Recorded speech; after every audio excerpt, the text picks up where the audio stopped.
Okay, so full stop, no cap. In this video, I'm gonna run you through how to acquire perfect stillness, perfect prayer, perfect breathing. For sure. And all you need is a pulse oximeter. You don't even necessarily need it. You can imagine what this would be saying, but this thing will show you analytically or in a measured way like what I'm talking about. So you'll be able to like do it to kind of like, I don't know, prove to yourself that it's happening. People figure it out without this, right? There's millions of people probably throughout history have discovered how to have, you know, perfect prayer, the prayer of the heart, noetic prayer, a real breath, to become a real person. Like, people have figured that out. So this isn't, you obviously do not need a pulse oximeter to learn the prayer of the heart or learn how to take a real breath. But it's definitely a cool trick. The other way that I found to, you know, 100% learn this for sure is breathing underwater through a snorkel, but that requires like a body of water that is big enough to hold you, but not like too chaotic or too regulated, right? And so that's kind of I discovered that about 10 years ago, but it didn't, I think it's like too much, the pool and the peculiarity of it seems to make it uninteresting or something. But these are a nice one. This one I'll actually record to my phone, the screen, so I'll post, or I'll put this in the beginning or at the end of the video, maybe at the end, or right now.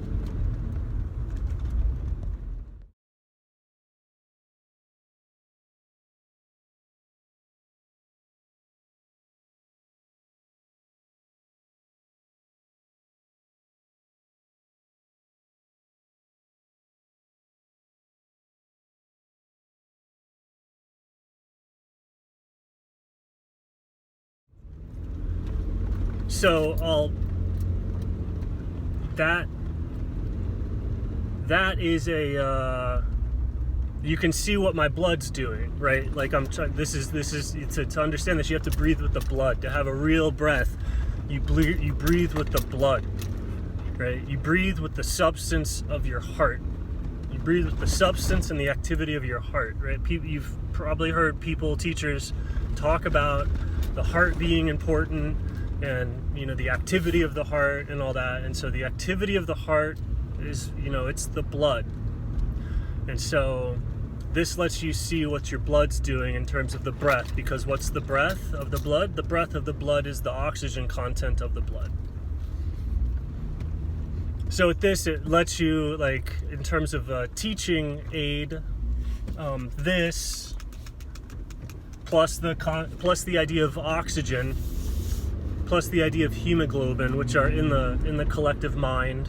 Like, these are commonly understood concepts, like oxygen molecule, hemoglobin. And so the hemoglobin is the thing in your blood that carries the oxygen. So this is the mechanics of the breath. And this is the mechanics of the activity of the heart, which is to move all of this around.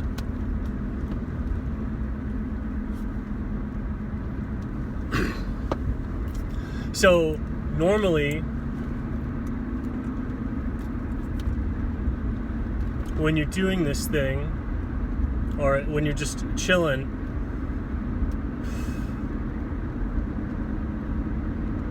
your breath and your blood have nothing to do with each other. Jesus, it's not accurate.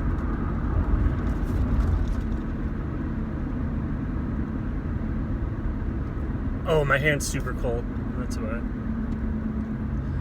Anyway, if you get one of these things and it's reading accurately, your blood oxygen, it won't go up and down as you breathe.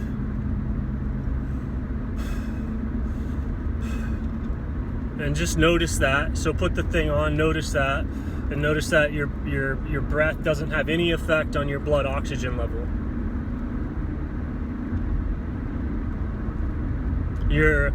The activity, the part of you that's conscious in terms of what you think of as the breath, is just completely divorced from the breath, which is the oxygen going into the body. The depletion of the oxygen from the blood is the cells extracting the oxygen out of the body, and that's the actual breath. And so in the normal state, or in a disassociated state, all this stuff ties in with your psychosis and stuff like that. So if you have mental problems, or if you're really, really confused or anything, you won't be able to do this. You'll do it and it'll be very hard, or it won't work. It's very interesting. But if you work on this, you'll get it to work, and you'll notice that will resolve your mental issues. And if you resolve your mental issues, the breath control will be easier. But it doesn't necessarily mean that you're doing the breath control. And that's why people mistake, if you have mental issues, you won't make progress in breath work. You have to figure out your life, you have to figure out yourself. But it doesn't make it so that you go into the breath or become like a real person, or real breathing, or become not diluted. It just means that you've organized things correctly. If you start doing the breath work, it will cause the things to be organized correctly. So it'll actually work retroactively. Doing the things will not cause the correct breath, but doing the correct breath will cause the things. And doing the correct breath will cause you to run into the things. But doing the things will not cause you to run into the correct breath. So doing the breath can cause the mental issues in your life to fall apart. All of your mental disorders will fall apart from doing correct breathing. So that's why correct breathing is not for everyone. They won't make progress. If you don't want that stuff to fall apart, then you won't try, you won't conceive of, you won't understand, you won't get it. And so that's prayer, breath work, whatever, silence. It won't make any sense, and if you try it, it won't work. But if you're wanting to, right, then you try this stuff and it works. And so you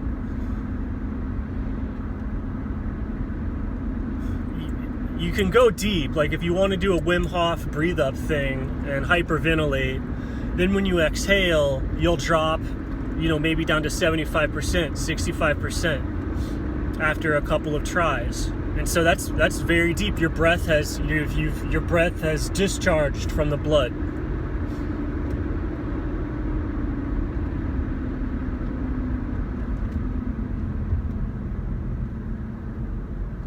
And so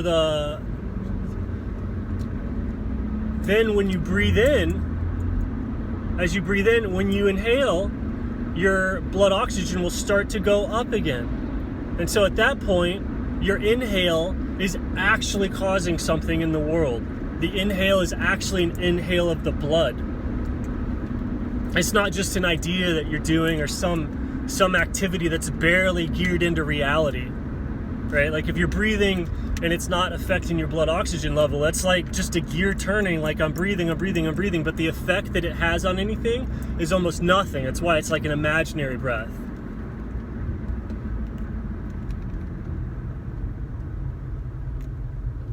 So if you still yourself, if you calm yourself enough that you're just sitting there non-doing, stop doing the breathing thing as much, stop it.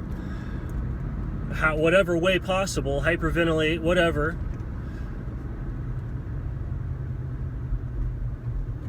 The blood oxygen will naturally go out, and then when you breathe in, the blood oxygen will increase, and then that's a breath. And then when you exhale again, the blood oxygen will go down. So as you exhale, the exhalation is actually the pushing of the oxygen into the body.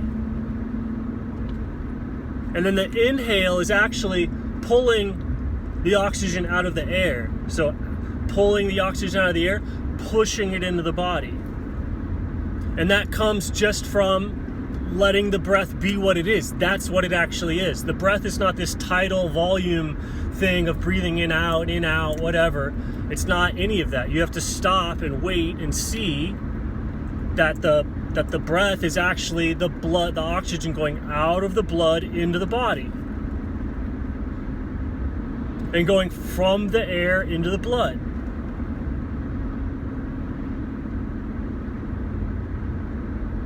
And so you don't have to go super deep to have that. You could do this at 90%. Even between 95 and 100% oxygen if you could actually feel it. But that's not that much different from normal. So some people are in their blood where they're like actually in reality, and as they breathe in and out, it's just going from 100% to like 95%, and that's not some crazy yogi. They're not doing a ton of powers, but they're breathing with the blood. And so that's an enlightened person. That's somebody who has the prayer of the heart. That's what they're doing. That's all that, like, you just have to be what you are. That's what you are. And maybe not even notice it, right? How are you not going to be what you are? It's not noticeable. It's not whatever. It doesn't change anything. People discover it and it means everything to the world, and the heavens open up and nothing changes objectively, measurably to anybody else, right? Unless you start doing something crazy, which would be like, oh, I'm gonna exhale my blood to 90%. To 65%. I'm gonna be a crazy yogi and go down to 30% blood saturation. So then the effect of my presence and my being is causing the blood to exhale, and I push, 75% of all the energy in my blood into my body. And then I have this giant reservoir of which I pull in a ton of air. And go all the way up to like whatever. Or maybe I don't even come up. I can go from sitting down at like 70 to 80%, right? Just breathing 70 to 80%, keeping it desaturated, all that way. That, at that point, that causes not only are you what you are and your psychological issues resolve, you start to have like a supernatural effect on reality. And that supernatural effect is talent, or like when people describe somebody as like talented, or they have ability, or they have effect, or they have power. What do you mean there?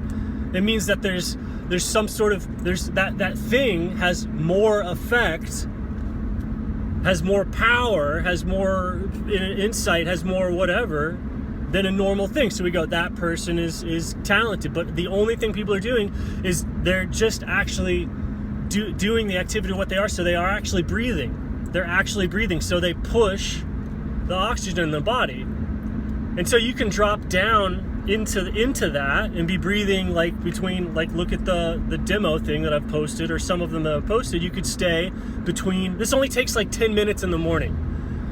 Like 15 minutes in the morning. I posted a thing and it takes 15 minutes. Obviously way better to do it longer, but it just takes like 10 minutes. I think the thing that I spliced in here was like 12 minutes. Everything that I'm saying happened in that 12 minutes. So when you are breathing in with the thing, like, you can let go of like, oh, I'm doing this for air, I'm doing this for anything, and you're playing with just where you're pushing the oxygen. And you're playing with this thing of like, oh, I'm moving the breath into the body, and you can notice abruptly, suddenly, you can become free of the body. And notice that you are pure spirit going into the body.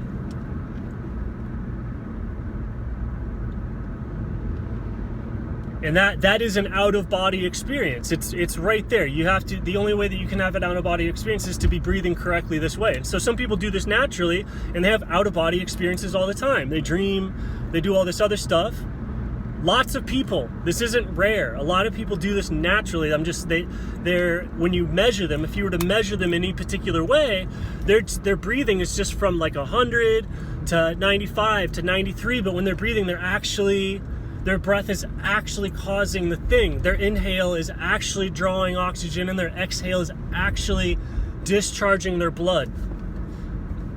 So they're there, they have an effect, they have an influence on reality, that the life goes well. They have the thing that everybody wants.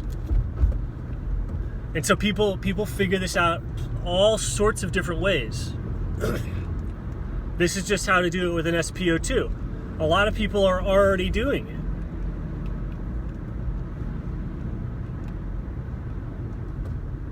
But when somebody says like, oh, so if you do something to people psychologically that causes the breath to disassociate from the body, so that the person is no longer breathing at the blood level and they're breathing at this is just the mental level, then you've removed the source or the locus of control or the locus of power from the person. They become like disembodied or de-souled in a certain way.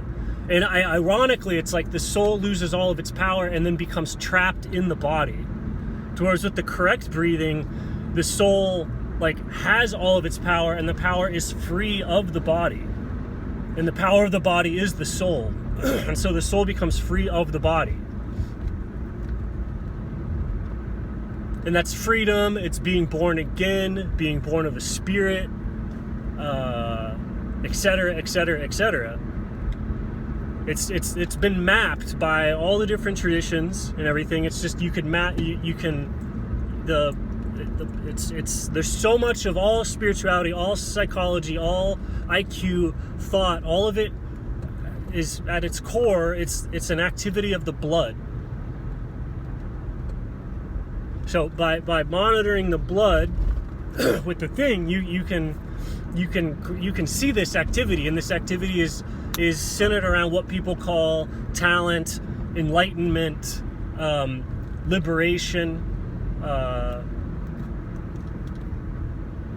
just all these activities of being what you are. And so what are you? It's pulling oxygen out of the air, pushing that oxygen into the body. That's what does all this. You can start to actually do what's doing all of this by going down there and start and actually participating in the movement of oxygen out of the air and the movement of oxygen in the body with the breath. So when I go, I'm at the blood level, that is actually the blood pulling in, and the is actually the blood giving out. Those gestures for most people are empty gestures. When they pull in, nothing comes in, and when they exhale, nothing goes out. And so it's like that makes it so that the entire life is as empty of a gesture as that, where the breath doesn't actually do anything.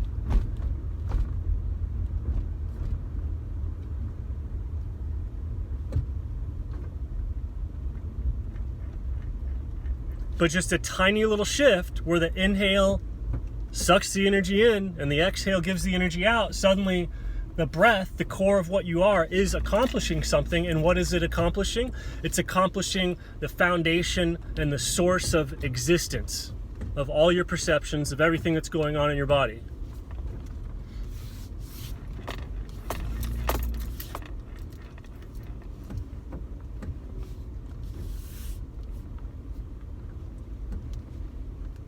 And that's all it takes. Like, I can't say this like fixes any problems or makes your life any better or worse or anything else like that. I've been able to do this for, with the help of like my techniques or my practice. I've been able to do this for like 15 years now, and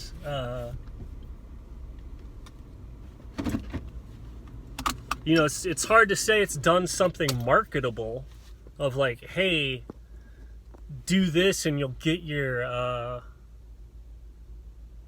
thing that you're paying for. It hasn't done that. But yeah.